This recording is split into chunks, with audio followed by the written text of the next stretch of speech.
Ассалаумағалейкум достар, қалдарыңыз қалай? Ерспорт YouTube арнаға қош келдіңіздер. Міне Чемпиондар Лигасының да басталуына 1-2 күн қалды.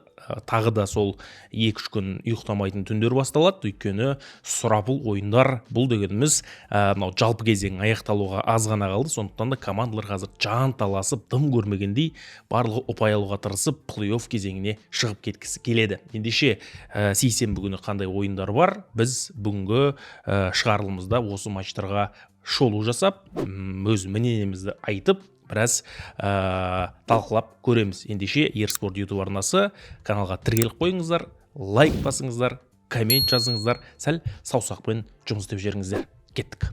Бұл Ерспорт ерсін ерікпен, бұл Ерспорт сіздермен бірге. Ерспорт YouTube арнасындағы барлық шығарылым Фон Тим достарымыздың көмегімен жүзеге асырылады. Ендеше Фон Тимнің әлеуметтік желідегі барлық парақшаларына тіркеліп алыңыздар. Саусақпен жұмыс істе дегенде бәрі саусақпен істеледі ғой. Сондықтан да саусақты жақсы кеде пайдаланайық, достар. Мынау Қайрат командасы ойнайды Олимпиакоспен. Осы 6-шы турдың шымылдығын ашатын ойын деп айтады ғой енді. Шымылдық деген күшті өзі. Шымылдығын ашатын ойын Чемпиондар Лигасында ең ерте басылатын матч 8:30-да. Астана аренада Қайрат Олимпиакос ойыны.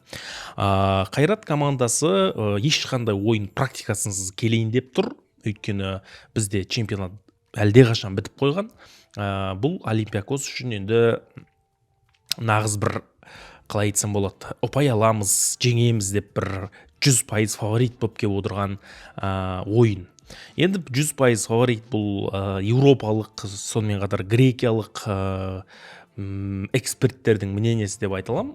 Өйткені Қайрат енді өз алаңында барынша жақсы ойнайды. Енді бірақ бұл жолы Астанада. Көрдіңіз ба? Астанада ойнайын деп тұр. Жасанды алаң, жанкүйерлер, 30 мың фанат, ауа райы, одан бөлек грекиялықтардың климат дейді үйренуі, стадионға үйренуі, тағысын тағы деген мәселелер қонақтарда болады. Енді Қайрат Чемпиондар Лигасында жеңіске жете ме? Осы Олимпиакос ұта ма деген сұрақ мазалайды бәрімізді. Бірден айтайын, бұл 40-тан аса чемпионатты жеңген Олимпиакос, Грекияның конференция лигасында топ жарған Олимпиакос, құрамында ағылшын премьер лигасында, Ла Лигада, А сериясында өнер көрсеткен ойыншылары бар, және Мендили бар деген бапкері бар. Команда өтте бізге қиын болайын деп тұр. Мен айтқам басында Интерге қарағанда Копенгаген қиын болады деп. Сол сияқты Копенгагенмен теңдей қарсылас деуге болады. Оның үстіне енді Копенгаген қазір сәл сүреңсіз маусым өткізіп жатса, Олимпиакос қазір өте жақсы бабында келе жатыр. Өткенде Реалмен ойынын көрдіңіздер. Сәл болмағанда тең ойнап қайта жаздады олармен. Негізімен тең ойнайды деп ойлағам сол ойында. Ол матчтен 3-4 пас осында ұтылып қалды. Енді Қайратқа қонаққа келейін деп тұр. Арық айтып семіз шығатын адамбыз ғой, негізі халықпыз.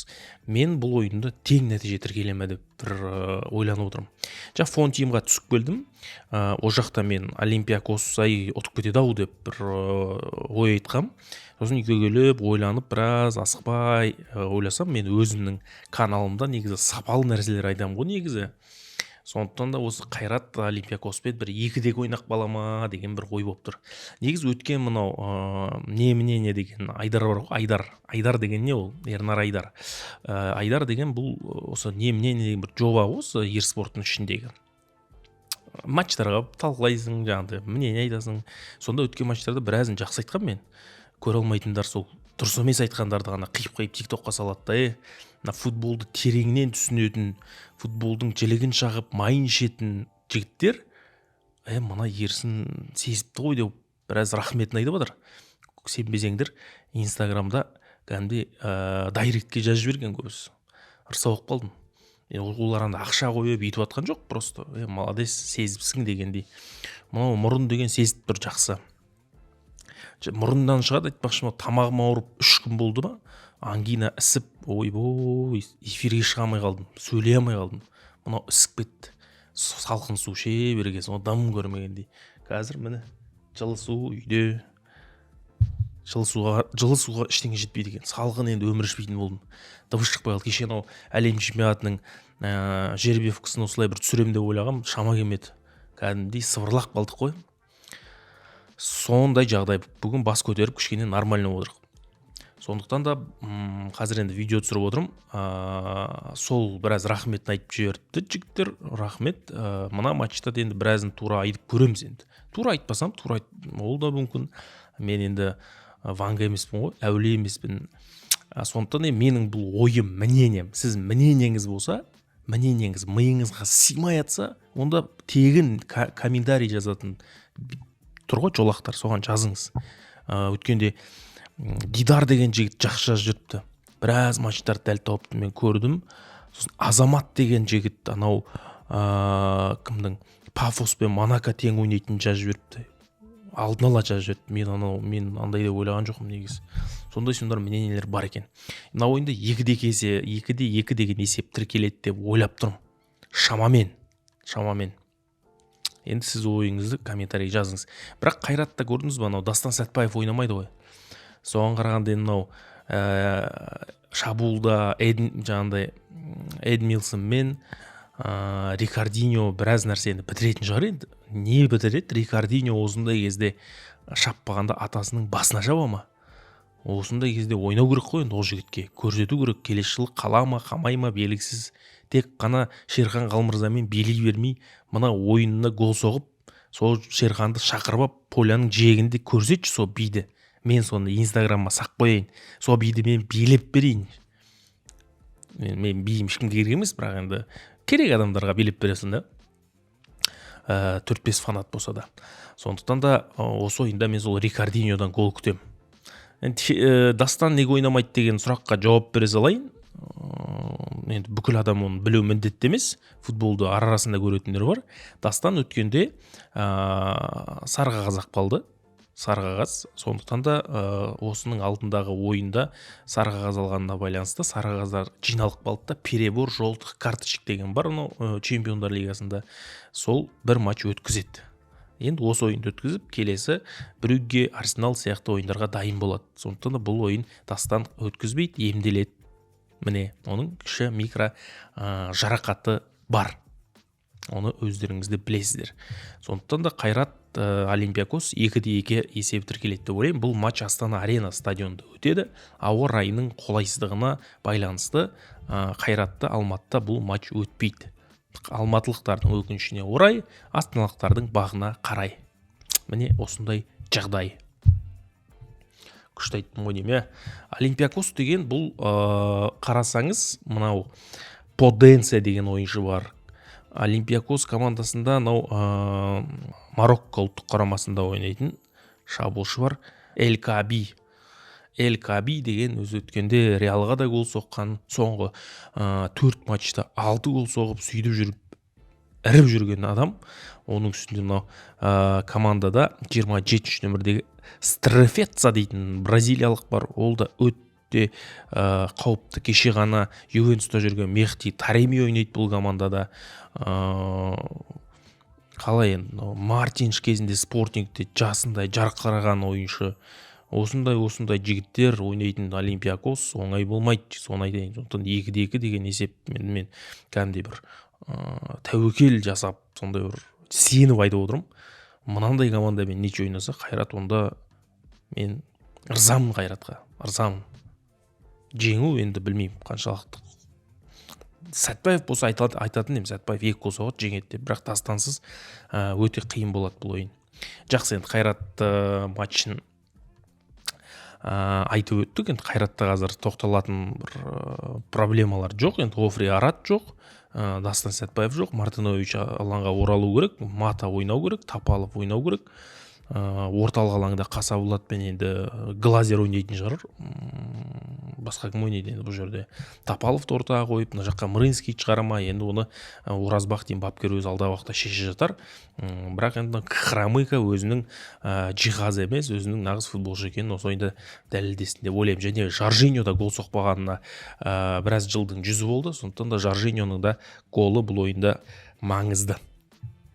Қайрат Олимпиакос, сіз не ойлайсыз? Өз ойыңызды комментарийге жаза кетіңіз. Одан кейінгі матч Бавария мен Спортинг Лиссабон. Бавария енді бұл ойында мынау немістің 20 деп 3 рет сұрайды да топырақтап жұтып жіберетін ойын бұл. Өйткені Спортинг Баварияның деңгейінде емес. Спортинг қазір Баварияның жанында демаламайды. Бавария деген қазір кәдімгі бізде енді ең мықты бензин қазір 95 құйып алады ғой енді. 95 құйып алған, гүрілдеп тұрған мәшине болып тұр бұл қазір. Зимний шина салып алған. Жүріп өтеді. 4 голдың кірген сияқты Спортинг қақпасын. Өйткені Бавария енді соңғы ойында Арсеналдан жеңіліп қалды, білесіздер. Енді мынадай майда командаларды ұту керек. Спортинг Баварияның жанында майда команда. Оны спокойно айтуға болады.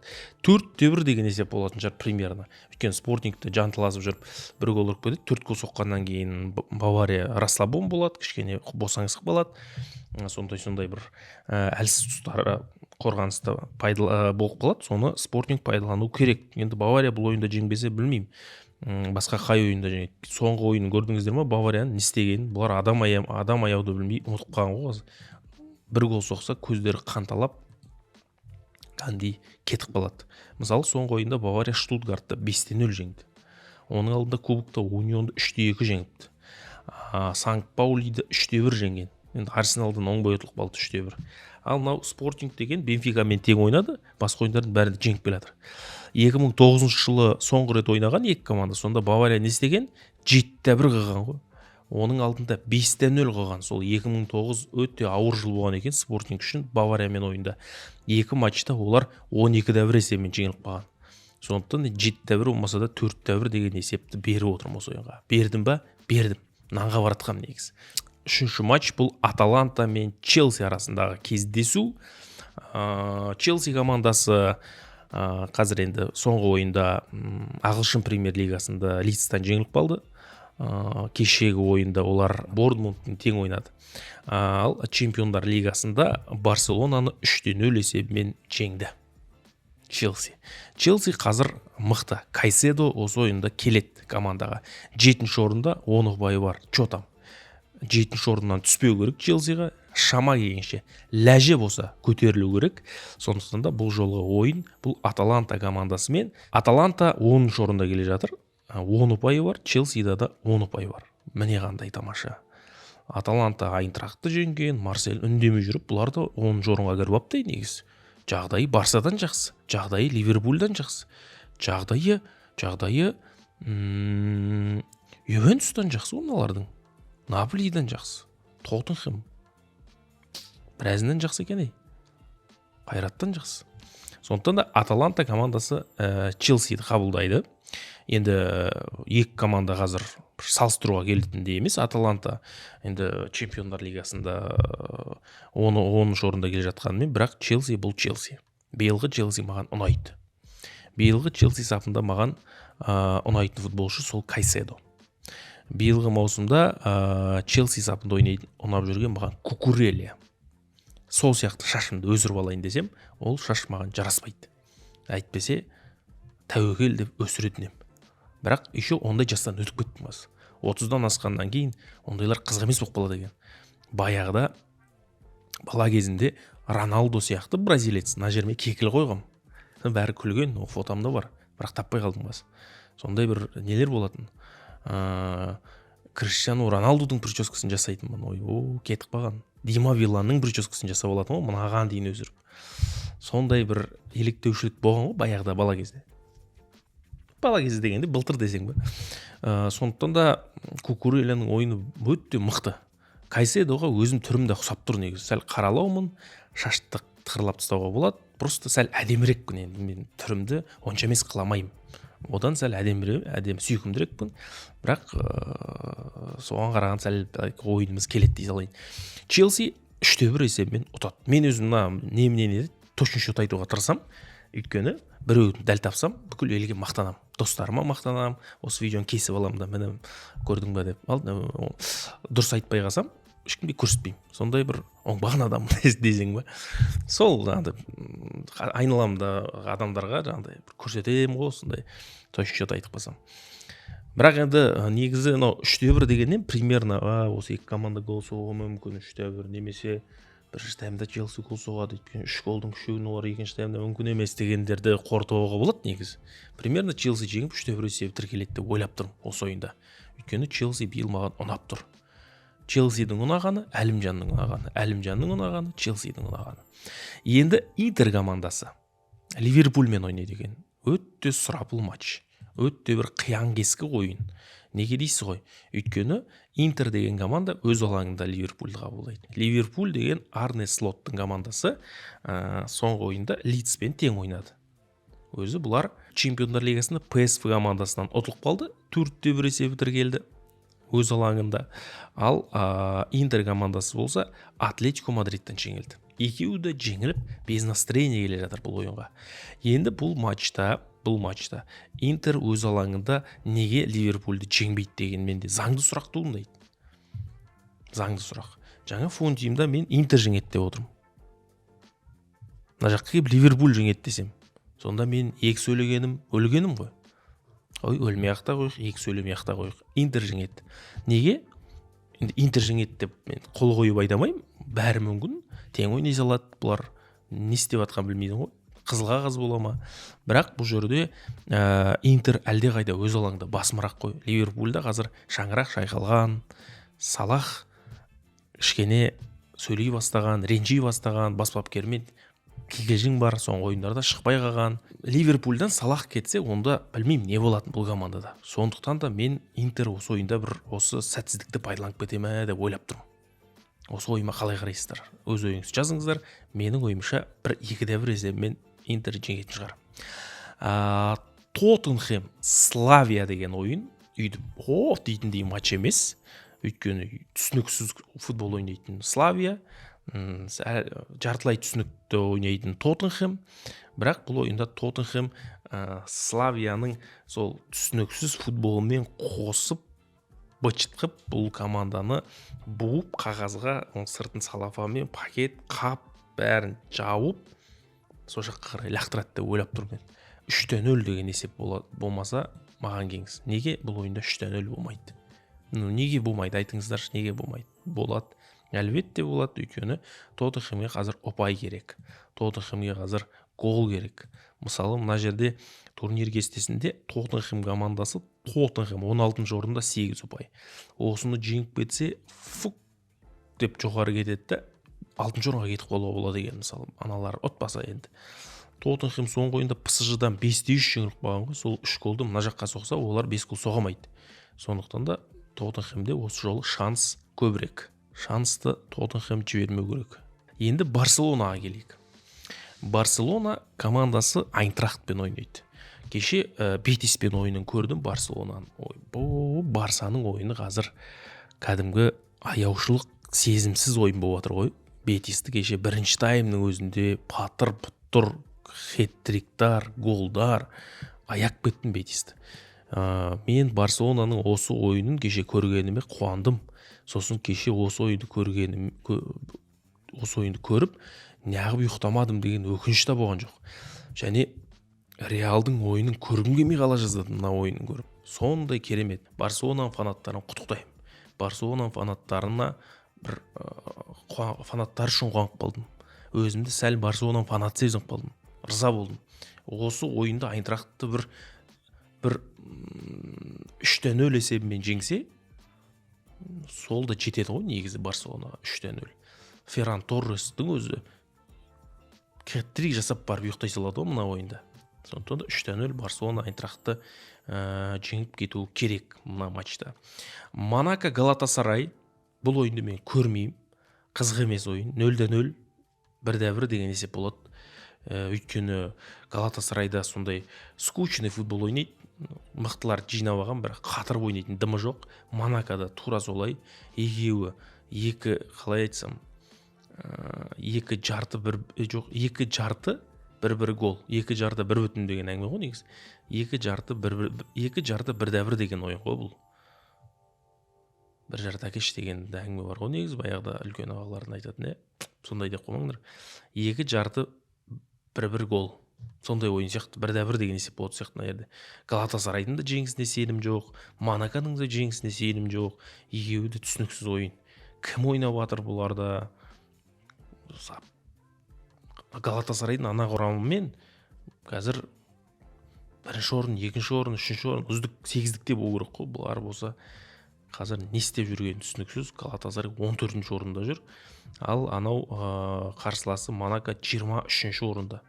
Монако Пафоспен тең ойнап қалған команда ғой. Пафоспен 58 жастағы Давид Луис гол соққан команда ғой бұл. Одан кейін ПСВ Атлетико Мадрид арасындағы кездесу. Мен осы ойында Атлетико Мадридке сеніп отырмын. Әрі есеппен 1-0 жеңіске жететін шығар. ПСВ деген енді қатты ойнайды, әңгіме жоқ.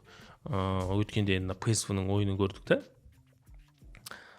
Бұлар Ливерпульді 4-1 жеңді. Және Наполиді 6-2 жеңді ғой. Бірақ енді ол екеуінің де бір құлдырақ болған кезең еді. Ал Атлетико қазір кеше Атлетиктен ұтылды деп құлдыраған ештеңесі де жоқ. Бұл команда онсыз да Арсеналдан жеңілген, Ливерпульдан жеңілген. Соңғы ойында Интерді ұтып өте жақсы көңіл күймен Симеоне мына ПСВ-ны орнына қояды. Көрсетейін сендерге. Мына ПСВ-мен қалай ойнау керек деген дейді да. 3 әріпке 3 гол арнамайтын шығар енді мен Бекшматқа арнағандай. Сол 1-0 есеп жетеді. Атлетико бұл ойында менің ойымша жеңіске жету керек. Келесі матч бұл Royal Union Saint-Gilloise және Марсель.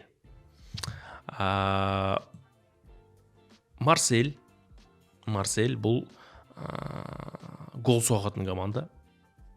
Неге мен жеңет деп айта беремін мысалы. Гол соғат деп айтайық та. Union Saint-Gilloise деген соңғы ойында бұлар Галатасарайды ұтып кетті. Ал кім болса, Марсель болса, қазір турнир кестесінде бұл команда 21-ші орында, бұлар соңғы ойында Ньюкаслды жеңді. Өз алаңында. Енді Union деген мынау мықтыларға қарсы жақсы ойнады. ПСВ-ны да жеңді өткенде, Галатасарайды жеңді, Атлетикодан ұтылып қалды, Интерден ұтылды, және Ньюкаслдан ұтылған екен 4-0. Енді ол Марсельден де ұтылады менің ойымша. Марсель бұндай командаларды қалай қақпанға түсіру керектігін біледі. Қақпанға түсіреді да бұл команданы 2-0 есебімен примерно жеңетін шығар. Мен осы ойында Union Saint-Gilloiseға аса бір қатты сеніп отырған жоқпын. Көрейік енді Марсель қолынан не келеді деген. Алдағы ойында бірге тамашалаймыз. Міне осындай ойлар болып тұр бұл матчтарға. Егер тағы да басқа матчтар қызықтыратын болса, онда хабарласыңыздар. Біздің мекен жайымыз Астана қаласы, Кернай сауда орталығы, цокольный этаж, Астана комиссионка. Күшті, ризамын тәдеге. Сондықтан да осындай 9 матчқа 9 түрлі ой. Ал алдағы 9 түрлі матчтарға келесі шығарылымдарына 19 матч мияшып қазір бір-бірімен шатастырып командалардың атын ауыстырамыз. Сондықтан да алдымен сейсенбі күнгі ойындарды көріп алайық. Сөйтіп сәрсенбі күнгі матчтарға асықпай отырып талдау жасаймыз. Өз ойларыңызды комментарийге жазыңыздар, талдаңыздар. Қате болса қатесін айтыңыздар, дұрыс болса дұрысын жазыңыздар. Красавчик десеңіз риза болып қалам. Онша емес десең оған да риза болам. 30 мыңға жетіп қалдық. Соны осы 2025-те 30 мыңға жетейік. 25-ті сөйтіп точкасын қояйық та 26-да өзімді 30-дан асам, оқырмандарымды 30 мыңнан асады. Орда бұзып, Орда тобының өлегін тыңдап отырып осы жерде әр қарай YouTube'ды жандандырмаймыз ба, жармаймыз ба? Сондықтан да қолдауларыңыз керек. Біз әр қарай жұмыс жасаймыз, жұмыс істейміз, тоқтамаймыз. Комментарий жазыңыздар. Сіздердің ойларыңыз өте маңызды. Сіздің ойыңыз басқаларға да әсер етеді. Ойларыңыз жазыңыз. Кім гол соғады, кім жеңеді, кім жеңіледі. Пікір талас жасайық. Ерспорт деген менің телеграмым бар, жеке меншік. Сол жаққа барып келіп тіркеліңіздер. Құшақ жая қарсы алам. Келе салып нанауыз түйістер де түрге шығып кете бересіздер. О жақта 40 мыңдай оқырман отыр қазір. Сіз 40 мыңның қатарына қосылыңыз. О жақта да кәдімгі даму ләскерін құрып жатырмыз. Сөйтіп көгере ма? Жердің аты қалай еді? Соны басып аламыз деп общем. Жақсы онда жігіттер, аманшылықта, саулықта жүздесейік. Ауырмаңыздар, ангинаны байқаңыздар, тамақтарыңызды байқаңыздар. Жаңа жылға дейін бүкіл кредит бәрін жабыңыздар. Жаңа жылда бүкіл осы 2025-те ақ деп не айтайын депаттым. 2025-те жоспарлаған жұмыс тез бітіріп тастаңдар. Бір ай уақыт қалды. Сөйтіп 26-та жаңа баспен, жаңа жоспармен 2026-ға қадам басайық. Ендеше келе жатқан жж құтты болсын. Ал мен сіздерден тек қолдау күтем. Аман, сау. Бұл ер спорт